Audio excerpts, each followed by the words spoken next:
This is Local Edition. My name is Brad Pomerance. We're joined today by Dianne McKay. She is a trustee with the Ventura Community College District in Ventura County. How many community colleges in your district? 3 community colleges, Moore Park, Ventura, and Oxnard community colleges. Tell us a bit about them.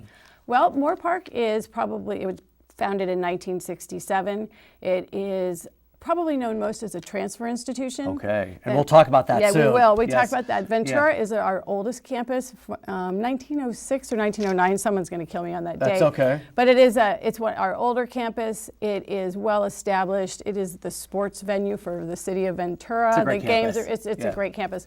And then Oxnard is a small college campus, but it's vibrant. The bond that we just finished building out, all of the campuses are vibrant, beautiful campuses, and Oxnard is a jewel in Oxnard. And when we think about Ventura County, about 800, 900,000 people, so you can meet the needs of your population with these 3 campuses. And Ventura County is becoming quite an education hub, kind of a high-tech hub. You still have your ag, which obviously is important. Right. But it's an exciting time to be in Ventura County for sure. It is, and we all work together really well. We have what we call a P20 Council that works from everything from early childhood education all the way through to the labor force. And we're really proud of that organization because it does some good clearinghouse work and it keeps us all together. Now, you joined the board in 2010. Correct. Just as the economy was crashing. And not fun. And I remember talking about community colleges and how badly they were hurt because the cuts to community colleges were so dramatic. And you were having to cut sections left, right, and center. And people didn't understand. They still thought we got paid per student, so why on earth would we be cutting a program that would make students go elsewhere when in fact that's what we were doing on purpose. We were saying, we know what we're doing. We're cutting. This is the only way we can do what we need to do. But the great news is, as a result of Prop 30, as a result of the focus of Governor Brown, of the legislature, community colleges are back in a big way. Right, and the focus of legislators like Jackie Irwin, who's our local assemblywoman. She put some money in colleges in specific ways for basic skills and new ways to teach basic skills, which is really important. And what's really remarkable about California's community colleges, in the olden days when we went to college, community college, I hope it's okay that I say this, but for someone who's a second chance institution. Right. It's not that way anymore. No, not at all. I mean, there are plenty of people that start at community colleges and then transfer, like you said, UCLA, USC, CSUCI. We meet with the leadership or even just doing commencement and they say, oh, transferring to UC Berkeley, transferring to UCLA. It is actually astounding where these students are able to transfer to from all 3 of our colleges. And what I hear from students, a lot of them prefer starting at a community college because, look, you're going to have smaller classes. They're your general educational requirements anyway. And so they feel as if they actually have a leg up from the students that may have started at UCLA as freshmen. By the time they're juniors, they feel like they're better prepared. Well, and they're much more likely to get into UCLA coming from a community college. It's very difficult to get in from high school. And they are very well prepared, and they're prepared to, I'll go backwards a little. Please. People don't put, my child goes to Moore Park College on their bumper, but I want them to say, my child is saving me $50,000 by going to Moore Park College. And oh, by the way, they're still going to get a degree from Berkeley or UCLA or wherever they want to go if they work hard in community college. And what people don't realize, even though there has been an increase in per unit fees for community college, we're now at 46 a unit. We're still 50th out of 50. It's a bar. The cheapest. Yeah. And that's a good thing. Now we want to be at the bottom of the list. That's a serious bargain. So it's really excellent news. What's also unique about, well, not that unique, we're in California, but unique about the Ventura Community College District is all 3 of your institutions are Hispanic Serving. Correct. What does that mean? It means that we have a large population and we meet the requirement and have a large population. Excuse me. That's okay.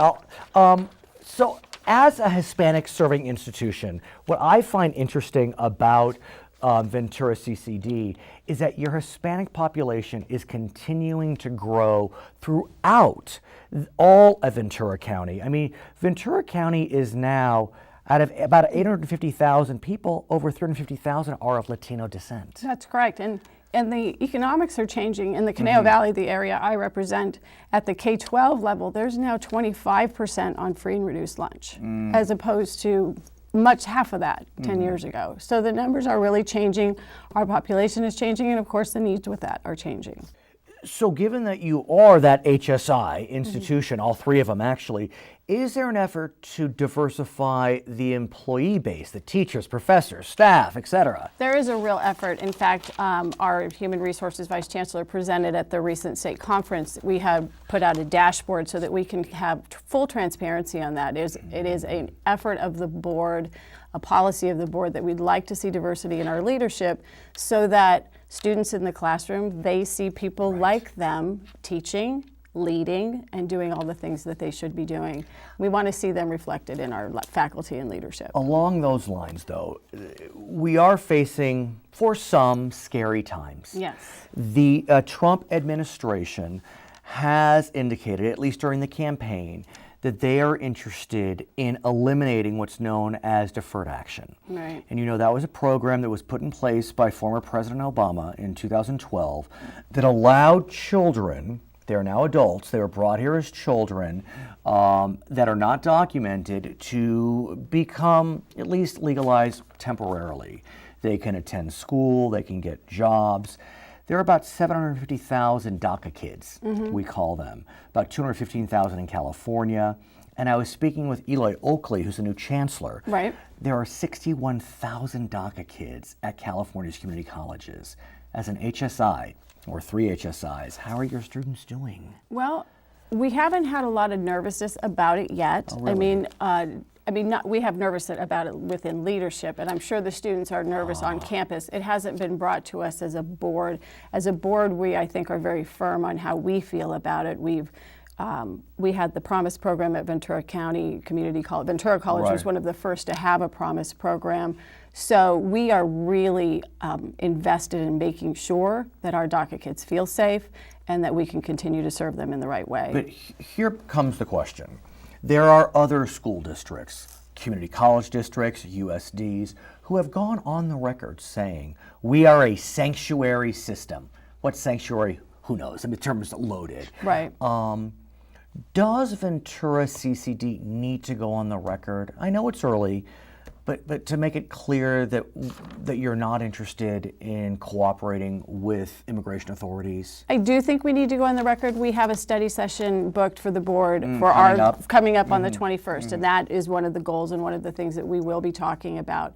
We want our students to come to get educated. Education in general has never wanted to be the INS. Right. But then we have the issue of funding, because as you probably remember, from your history class, that President Johnson in the 60s, when he wanted to have the South desegregate, what did he do? He said to school districts, you either desegregate or we're pulling federal funds. Well, President Trump could do the same. Either you let us on your campus, you give us information, or we're going to pull your funds. Well, luckily for us, we don't get a lot of federal funds. Well stated.